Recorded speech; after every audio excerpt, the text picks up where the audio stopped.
Les documents administratifs, voire confidentiels, sur les réseaux sociaux, on en parle dans cette édition de ce soir. La pratique s'est banalisée au point que les documents se retrouvent sur la plateforme sociale avant même la publication sur les canaux traditionnels. Le téléphone portable est un bien personnel, mais en même temps source de discorde entre conjoints. La fouille systématique de l'appareil et très généralement par la conjointe est à l'origine de beaucoup de mésententes. À suivre le reportage dans quelques instants. Merci de votre présence de plus en plus constante à ce rendez-vous d'information de RTM2. Bonsoir et bienvenue à tous. Le commissariat de Sébinikoro a mis aux arrêts 2 grands bandits. Cette arrestation fait suite au cambriolage d'un bureau d'échange et d'une alimentation du dit quartier. Les 2 cambrioleurs en question avaient emporté 2 coffres-forts contenant respectivement la somme de 6 millions et de 3 millions de francs CFA. Les 2 malfaiteurs ont commis des actes de banditisme notamment au Sénégal, en Gambie, en Algérie, à Kajolo, à Ségou et à Bamako. Dala Traoré. Suite à la plainte de Traoré Kadiatou Soumoutera, dont le mari a été victime de cambriolage de son alimentation et de son bureau d'échange, le commissaire divisionnaire Daouda Diarra et ses hommes viennent de mettre aux arrêts 2 grands bandits.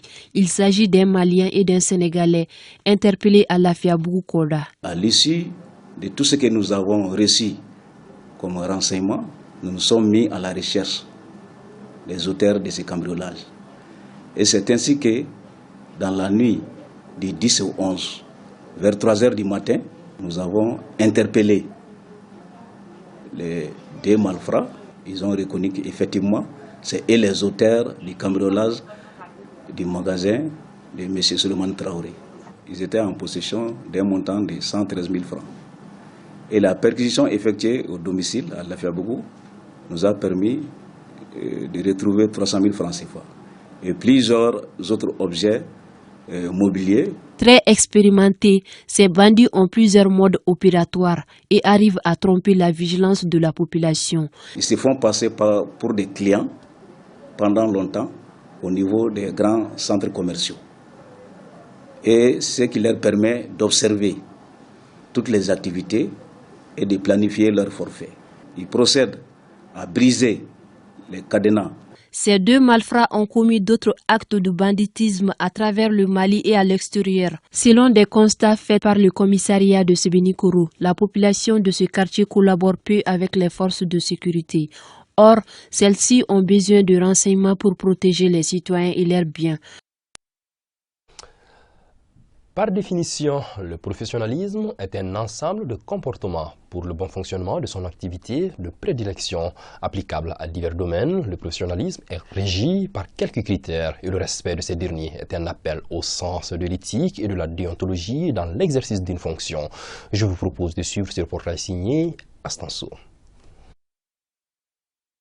Exercer dans son domaine d'activité avec efficacité, faire son boulot selon les règles établies, ou encore assurer ses engagements professionnels, autant de définitions qui peuvent être données au professionnalisme, mais pas que.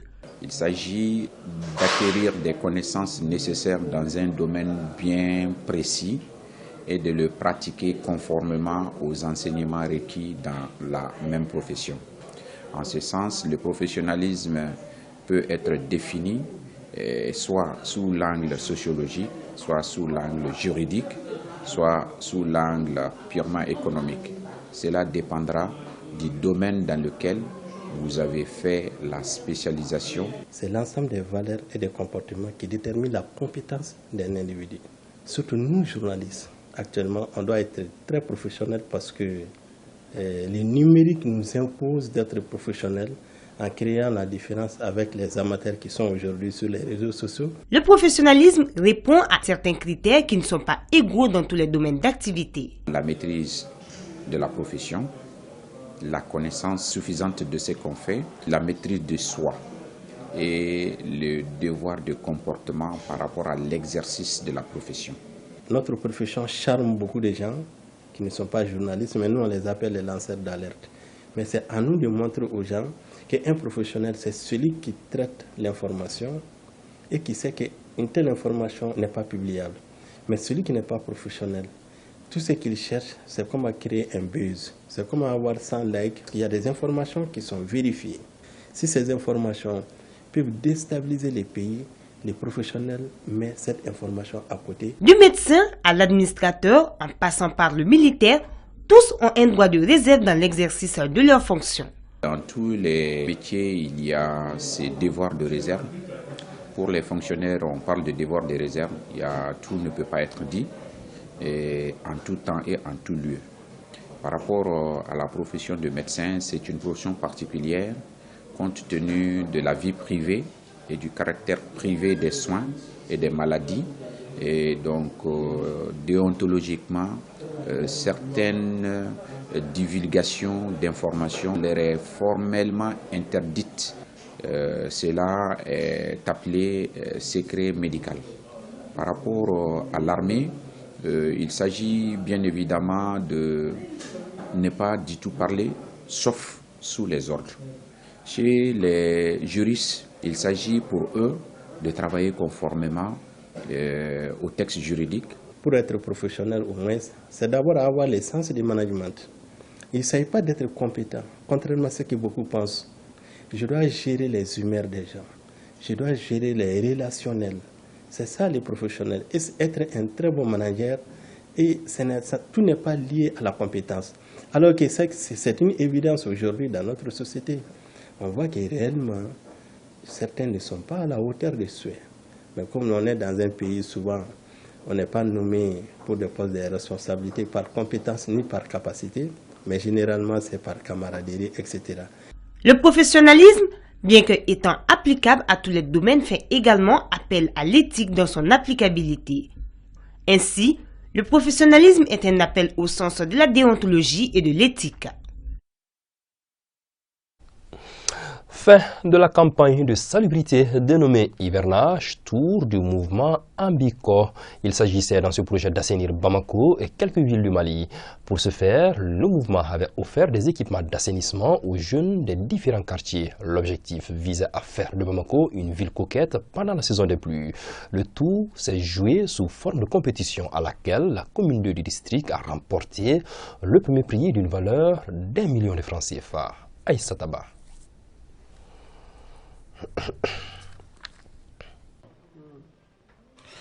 La pratique est devenue monnaie courante. Il s'agit de la publication des documents administratifs sur les réseaux sociaux.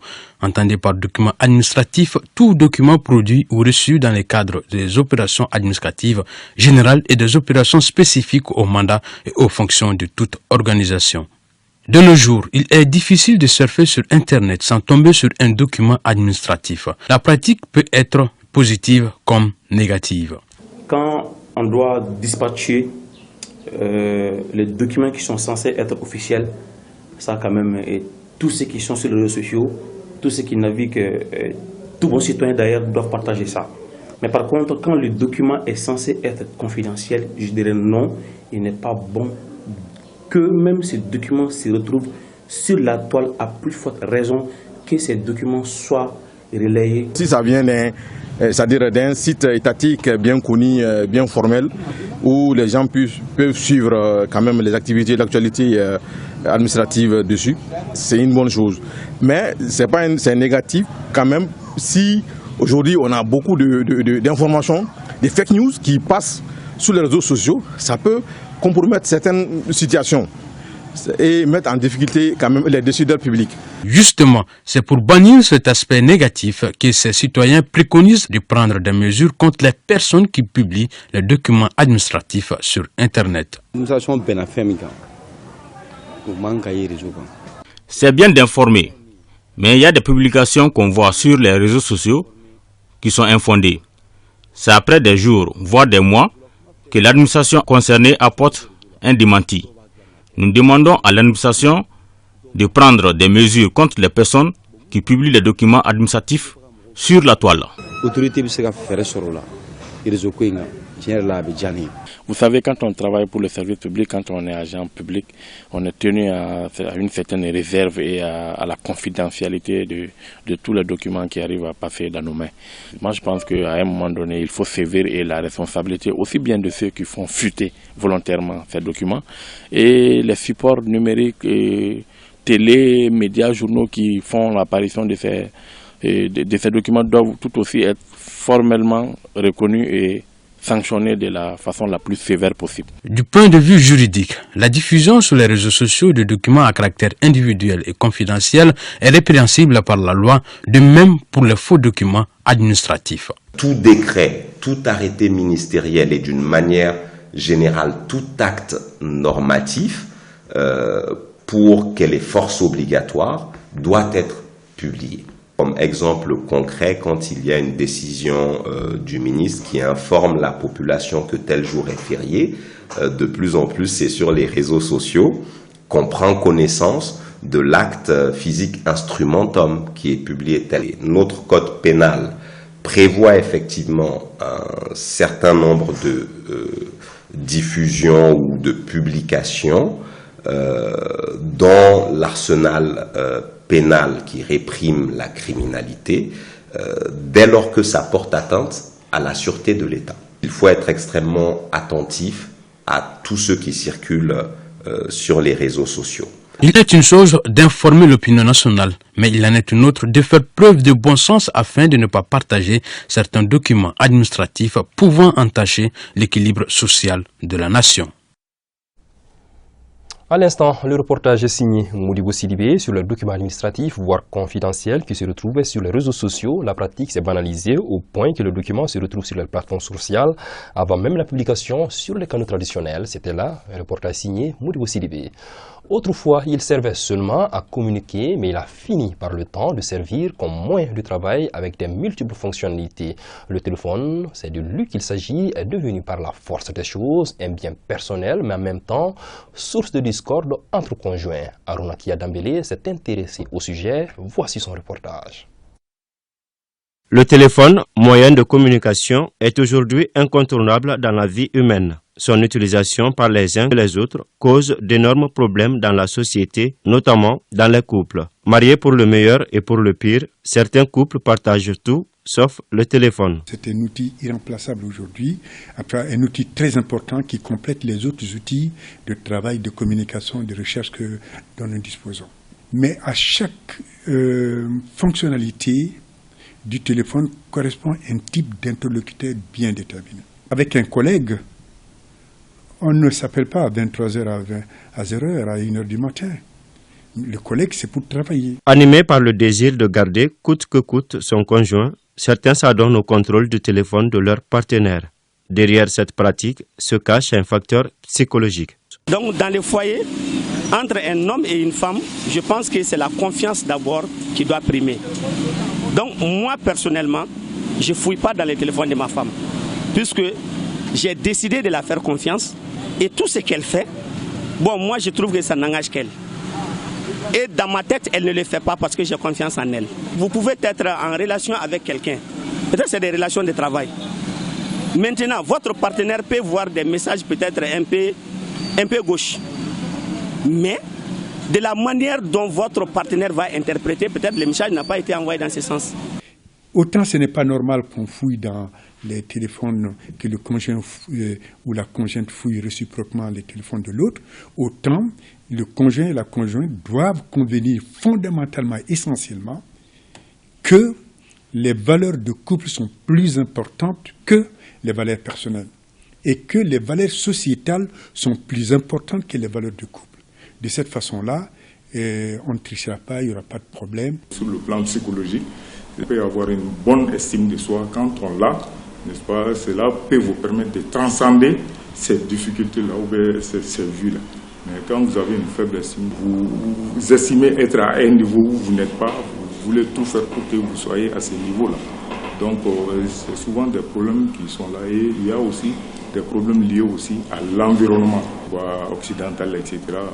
Donc vous voyez que vous n'aurez pas les mêmes visions, surtout que ceux qui ne sont pas à ce niveau-là. Normal ou pas de fouiller dans le téléphone de son partenaire, les avis sont divergents sur la question, mais il est important de maintenir la confiance dans le couple et de privilégier surtout la communication, car les détails, aussi petits soient-ils, peuvent conduire à la destruction du foyer.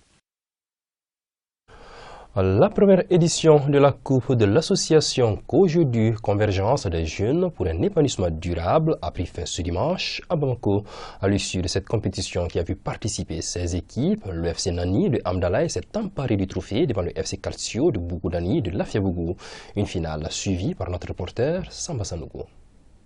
Le terrain Calcio était plein à craquer le dimanche dernier à l'occasion de la finale de la Coupe mise en jeu par l'association Convergence des jeunes pour un épanouissement durable Cojedu. Une compétition organisée dans le cadre de la paix, de la cohésion sociale et du vivre ensemble. La finale a opposé FC Nani de Amdalaï à FC Calcio de Bougoudani à Lafiabougou. Dès l'entame de la rencontre, les deux équipes se sont montrées déterminées à gagner cette finale malgré les tentatives de buts de part et d'autre. Le score est resté vierge pendant la première mi-temps. En seconde mi-temps, le FC Nani a mis plus de pression sur l'équipe adverse. Cette domination a été récompensée à quelques minutes de la fin du match par un but. Score final, 1-0 en faveur du FC Nani.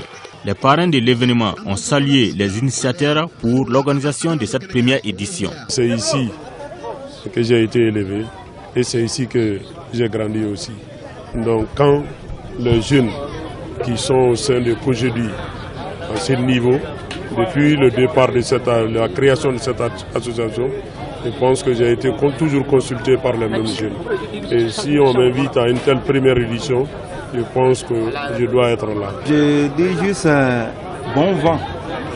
Ça, c'est la première édition et on prie Dieu que l'année prochaine, au même moment qu'on soit là, présent pour la deuxième édition, que ça soit une continuité. La représentante du ministre en charge du sport a profité de cette rencontre pour délivrer un message. D'abord, le ministre nous a chargé d'être plus près de la jeunesse et de la jeunesse sportive. C'est ce qui nous amène aujourd'hui à Lafiabougou-Bougoudani. L'équipe victorieuse a eu un taureau et l'équipe perdante un bélier. Cette première édition de la Coupe de l'association Convergence des jeunes pour un épanouissement durable a comblé toutes les attentes selon les organisateurs. À présent, le rapport journalier sur la pandémie de Covid-19 dans notre pays ce jour 21 octobre 2022. Les chiffres font état de 1 cas positif, dont 0 cas non communautaire, 4 guéris, 0 décès sur 244 tests réalisés. Vaccination, respect des mesures barrières, voilà quelques recommandations des autorités sanitaires. Merci de votre constante fidélité. Ceci marque ainsi la fin de cette édition de ce vendredi. Clin d'œil spécial à tous nos téléspectateurs qui nous suivent tous les soirs, notamment dans la région de Kita. Que la paix soit avec vous.